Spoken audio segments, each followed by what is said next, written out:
So I guess I'll rely a little bit on the folks watching these videos to see what you'd like me to dive in a little bit more deep on.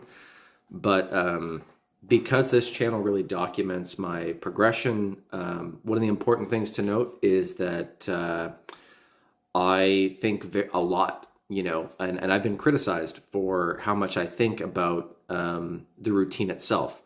So really, that's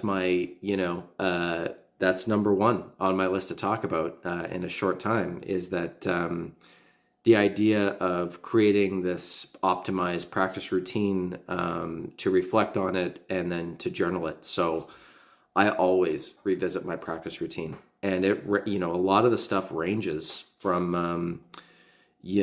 an hour, 2 hours a day to sometimes 4 or 5 in terms of my actual practice.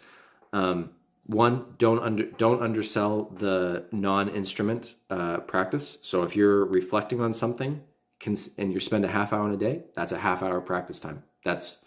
You're not specifically dedicated on playing your instrument, but that's a really important half hour. For me, I've mentioned this in one of my last videos, is that I now focus on melody recollection and memorization, and I'm using that to hone in my trumpet techniques. And I was able to do that by reflecting on what I was getting out of it. So, right, like I know that by playing through anthropology at higher speeds, I'm giving myself a lot of improvement on my trumpet technique.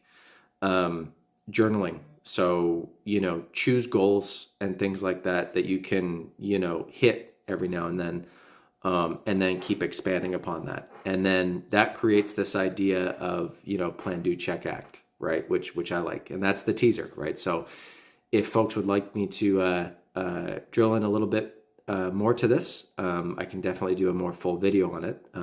This whole process and procedures thing is one thing that I pride myself in, and I think I'm pretty good at. So, but yeah, that's it.